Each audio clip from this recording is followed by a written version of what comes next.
আমি আমার বাড়িতে আমার পুরাতন একটা অ্যালবাম ঘাঁটতে শুরু করলাম। ঘাঁটতে ঘাঁটতে দেখি আমার বয়স যখন 4 তখন আমার একটা ছবি, ওইখানে আমার কপালেও কালো টিপ দেওয়া। আম্মারে ধরলাম, কালো টিপ দিলা কেন? কই তোর নানি কইছে। নানিরে ধরলাম, তুমি কইছো কেন? কয় তোর বড় আম্মা কইছে, ওই বেডি আর বাইসা নাই, আর ধরতেও পারি নাই। এই জন্য এগুলো করা যাবে। এই কালো টিপ দিবেন না। সূরা ফালাক নাস পড়ে ফু দিবেন, সুস্থ করে দিবে কে? তারপরে কয় পরীক্ষা সকালে ডিম খাবি না, পরীক্ষায় ডিম পাবি। আপনাদের এলাকায় বলে বলে আহা, এটি ভুয়া কথা। পরীক্ষার রাত্রে দেখলাম একটাই ঘুরে, বললাম কিরে পড়স না? কয় যে হুজুর সুতা আছে, আজমির শরীফের সুতা। আমার A+ ঠেকাবে কে? এরকম আছে না নাই? সুতা তোমার কিচ্ছু করতে পারে না, করতে পারে একজন, তিনি কে? এরপরে ইঁদুরের কাছে যে দাঁত চায়, দাঁত নিয়ে কই ইন্দুর মামা, ইন্দুর মামা। মাই কইছে আমনে আমার বড় মামা, আমার মোটা দাঁত নিয়ে আমনের চিকুন দাঁত দেন। এ এলাকায় বলে, এখানেও বলে। ইঁদুরের কাছে আর দাঁত চাইবেন? কোনদিন চাইবেন? এরপর ট্রাকের পিছনে জুতা ঝুলায় আছে না নাই? তাও পুরান জুতা। দেখবেন রাত্রেবেলা ট্রাকের পিছনে সব পুরান জুতা। একটার ধরলাম, কিরে পুরান জুতা কেন? কই হুজুর চোখ লাগে, বদনজর, মুখ লাগে। তো কি লাভ? কই যেটা মুখ লাগাইছে ওটার গালে যায় আমার সিরা জুতা পড়ছে। কপাল পোড়া। তুমি ট্রাককে হেফাজতের জন্য জুতার উপর তাওয়াক্কুল করেছো, আল্লাহর উপর তাওয়াক্কুল করো নাই। তুমি মুশরিক। জোরে কোন ঠিক কিনা? এরপরে মাজার দেখলে ড্রাইভার ভাইরা গাড়ি স্লো করে। করে কি করে না? মাজারের দিকে এরকম করে, আছে না নাই? কিরে স্লো করলি কেন? কয় বাবার মাজার, বাবায় অনেক গরম, গাড়ি আমার উল্টায় দিবে।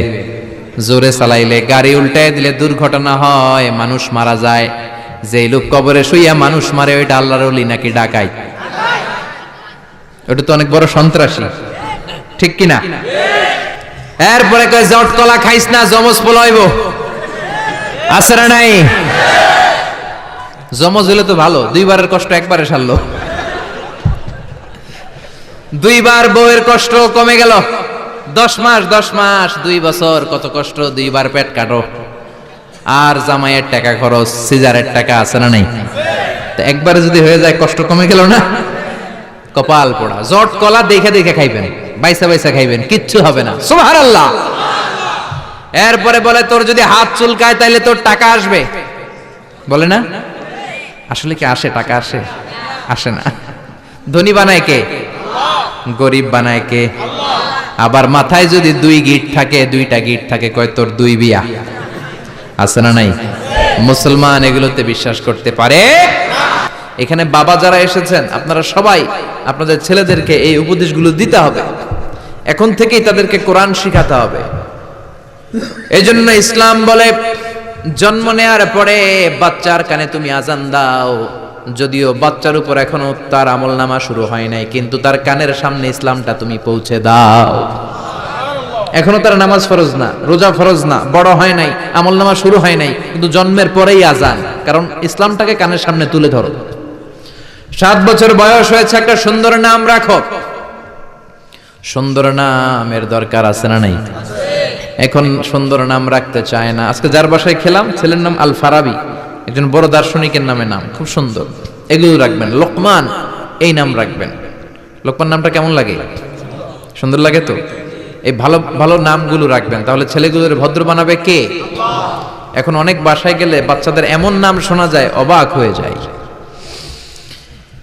চাচা গ্রাম থেকে শহরে আসছে ভাতিজার সাথে দেখা করতে। গ্রাম থেকে শাকসবজি নিয়ে আসছে। তো যাওয়ার পরে ভাতিজা নাস্তা দিচ্ছে চাচাকে, চাচা খান। চাচা নাস্তা খায় আর বলে, অনেকদিন পরে আসছি, তোমার নাকি 1 ছেলে 1 মেয়ে, আমার সাথে তো কোনোদিন দেখা হয় নাই, ডাকো না একটু দেখা করি। ভাতিজা ওদেরকে ডাক দিছে, ব্রাশ ফায়ার। ব্রাশ ফায়ার শুই না, চাচা খানা থিয়া দিছে দৌড়। ভাতিজা বলে, চাচা দৌড়ায়েন না। চাচা আইজো দৌড়, কাইলো দৌড়, জনমের দৌড়। চাচাও দৌড়ায়, ভাতিজাও দৌড়ায়। চাচা কয়, ভাতিজা বয়স আমার 80, আমারে তুই ব্রাশ ফায়ার করিস না। ভাতিজা বলে, চাচা এই ব্রাশ ফায়ার ওই ব্রাশ ফায়ার না, ছেলের নাম ব্রাশ, মেয়ের নাম ফায়ার। যে বলছে ছেলে মেয়েরে ডাকো, তো ভাতিজা বলছে ব্রাশ ফায়ার, কপাল পোড়া। এরকম নাম আছে না নাই?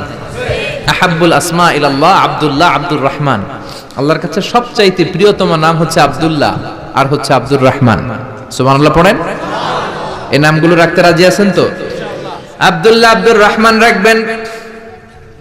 নবীদের নামে নাম রাখবেন, সাহাবাদের নামে নাম রাখবেন, তাহলে ছেলেগুলো ভদ্র হবে, নামাজি হবে, ঠিক কিনা? সাইয়েদনা লোকমান তার ছেলেকে উপদেশ দিলেন 10টা। জোরে বলেন কয়টা? উপদেশগুলো আল্লাহর কাছে এত ভালো লেগেছে, আল্লাহ সরাসরি কোরআনে যেমন যেমন বাবা উপদেশ দিয়েছিল তেমন তেমন আল্লাহ তুলে ধরেছে। এজন্য সব বাবাদের উচিত ছেলেদেরকে উপদেশ দেয়া। ছেলে যত ছোটই হোক তার কানে আপনি ইসলাম পৌঁছে দেন, জন্মের পরে কানে আজান দেন, বয়স যখন 7 দিন আকিকা দেন। আকিকা অনেকে দেরি করে দেয়, কুরবানির সাথে দেয়, হ্যাঁ আদায় হবে, কিন্তু 7 দিনে দিলে সুন্নাত সম্মত আদায় হবে, ঠিক কিনা? 7 দিনে দিবেন। 7ম দিনে মেয়ে হলে 1টা খাসি, ছেলে হলে 2টা খাসি। বিশ্বনবীর সুন্নাহ নিয়ে আপনি থাকেন, এটার মধ্যে বরকত, রহমত, মার্সি, ব্লেসিং চাচা নাই। 7 দিনের দিন নাম রাখবেন, আকিকা দিবেন, কোরআন শিখাবেন। ছেলে যখন বড় হবে ছেলের হাতে কোরআন তুলে দিবেন, ছেলেটা কোরআনওয়ালা হবে। আর যদি ছেলের হাতের মধ্যে গানের বাদ্যযন্ত্র তুলে দেন, গানকে ভালোবাসবে। আমার বাবার মুখে প্রথম যেদিন শুনেছিলাম গান, সেদিন থেকে গানি জীবন, গানি আমার প্রাণ। আমার মায়ের আদেশ বাবার মতো গাইতে হবে গান, সেদিন থেকে গানি জীবন, গানি আমার প্রাণ। তো গান জীবন প্রাণ তো হইবই। গান শিখাইছেন, কোরআন শিখান নাই, কপাল পোড়া। গান না শিখায়া ছেলেটারে যদি কোরআন শিখাতেন, ছেলেটা বলতো বাবার মুখে প্রথম যেদিন শুনেছি কোরআন, সেদিন থেকে কোরআনি জীবন, কোরআনি আমার প্রাণ, ঠিক কি না? এজন্য জীবনটা শুরু করবেন কোরআন দিয়ে, জীবন শুরু করবেন ইসলাম দিয়ে, তখনই ছেলেগুলো ভদ্র হবে। ছোট্ট অবস্থায় ইসলাম শিখান, ছোট্ট অবস্থায় নামাজ শিখান, নামাজি হবে, বড় হলে হবে না। এজন্য মুরব্বীরা বলে কাঁচা না নোয়ালে বাস, পাকলে করে সব মুখস্থ। কাঁচা না নোয়ালে বাস, পাকলে করে টাস টাস। আসলে কথাটা ঠিক। কামার যখন কাদামাটি দিয়ে পুতুল বানায়, একই কাদামাটি দিয়ে গ্লাস বানায়, একই কাদামাটি দিয়ে কামার জগ বানায়, যখন এটা কাদামাটি যেই কোনো শেপ দেওয়া যায়, যে কোনো স্ট্রাকচার দেওয়া যায়, এইটাকে আগুনে পুরানোর পরে যখন লাল হয়ে যায়, শক্ত হয়ে যায়, তখন এটারে শেপ দেওয়া যায় নাকি? কোনো স্ট্রাকচার দেওয়া যায়? কারণ ওই যে নরম অবস্থায় আপনি ঠিক করেন নাই। আমাদের কাছে অনেকে পানি পড়ার জন্য আসে। কি জন্য পানি পড়া? কয় হুজুর পোলা কথা শোনে না। পোলার বয়স কত? কয় 30। আমি কে পানি পড়া না, আমারে বাইটটা মেশিন দিয়ে বাইটটা খাওয়াই দিল, এই পোলা মানুষ হবে না, ঠিক কি না? কারণ সময় মতো নামাজ শিখান নাই। এখন এই ছেলে করবে টেন্ডারবাজি, এই ছেলে করবে চাঁদাবাজি, এই ছেলে হবে বাংলা ভাই, ইংরেজি ভাই, অঙ্ক ভাই, এই ছেলে হবে ডাকাত, এই ছেলে 31st নাইটে মেয়েদের ওন্না ধরে টানাটানি করবে, এই ছেলে ধর্ষণে সেঞ্চুরি করবে, এই ছেলে গাঞ্জার টাকা না পাইলে মায়ের লাথি মাইরা ঘর থেকে তাড়াবে। ছোট্টবেলায় শিখান নাই তো? বিশ্ব নেই বললেন লা তিয়ারাতা ফিল ইসলাম, ইসলামে শুভ অশুভ কিছু নাই, সুলক্ষণে কুলক্ষণে বলতে কিছু নাই, কুফা টুফা বলতে কিছু নাই। কয় তুই একটা কুফা, তুই ঘরে ঢুকলে বাংলাদেশের উইকেট পড়ে, তুই বাইর বাইর বাইর বলি না? কেউ ঢুকলে কি উইকেট পড়ে? সে ঢুকলেও পড়বে, না ঢুকলেও পড়বে। এটা তো একটা খেলার সিস্টেম। আপনি ভালোভাবে খেললে আপনার উইকেট পড়বে কেন? ঠিক কিনা? এই কুফা বলতে ইসলামে কিছু নাই। নতুন বউ আসছে বাড়িতে, মা চা বানায় খাও, বৌমা চা বানাইতে যায় ফ্রিজ ভেঙে ফেলছে, বউটা ভালো না, এটা কুলক্ষণ, এটা অপয়া। এগুলো ইসলামে না। ইসলাম বলে আল কাদার খাইরিহি ওয়া শাররিহি মিনাল্লাহ, ভালো হোক মন্দ হোক দুনিয়ার কেউ করতে পারে না, করতে পারে একজন, তিনি কে? এরপরে ইতিয়ানুল আররাফিন, গণকের কাছে যাওয়া যাবে। অনেক গণক বাবা বাংলাদেশে আছে না নাই?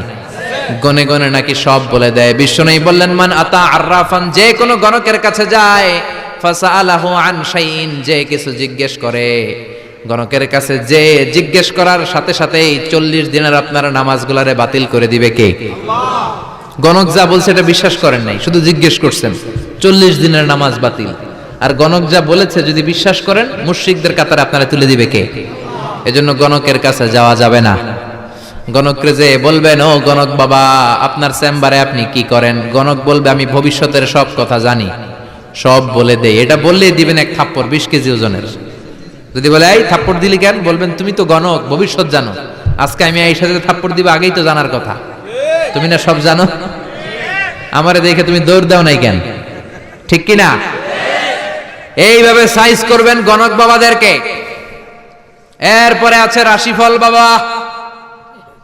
মেষ রাশি, বৃষ রাশি, মিথুন রাশি, কর্কট রাশি, তুলা রাশি, সিংহ রাশি, আছে না নাই? আপনি যাবেন কইব তোর উল্লুক রাশি, আপনার বন্ধুরে নিয়ে যান বলবে তোর বন্ধুর ভাল্লুক রাশি, আপনার বউ নিয়ে যান বলবে তোর বউয়ের বিলাই রাশি, আপনি যাই বলবেন বাবা আমার রাশি, কইব তোর কুত্তা রাশি, আপনার ছোট্ট ছেলেটারে নিয়ে যান বলবে তোর ছেলের ইন্দুর রাশি, আছে না নাই? হাতের রেখা দেখে আর সব বলে এই যে এইখানে তোমার বিবাহ, এটা একটু ঘুরাই দিলে এটা ওইদিকে যাবে, আর তুমি তো সৌদি চলে যাবা কিছুদিন পরে, তোমার ভাগ্যে অনেক কিছু আছে। হাতের রেখায় কোনো ভাগ্য থাকে না, কারণ ভাগ্য তো তারও থাকে যার হাত থাকে না। হাত নাই পা নাই এরকম বিকলাঙ্গ লোক পৃথিবীতে আছে না নাই? তো যেই লোকটার হাত নাই তারও তো ভাগ্য আছে। এজন্য কপাল পোড়া এদের কাছে যাওয়া যাবে। খবরদার টিয়া পাখির কাছে যায়। টিয়া পাখি নাকি ভাগ্য বলে দেয়। কত নিম্ন রুচির লোক হতে পারলে একজন মানুষ আশরাফুল মখলুকাত হয়ে টিয়ার কাছে ভাগ্য জানতে চায়। ভাগ্য তো মহাবিশ্ব সৃষ্টির 50,000 বছর আগে লৌহে মাহফুজে লিখে দিয়েছে কে? আর জোরে বলেন কে?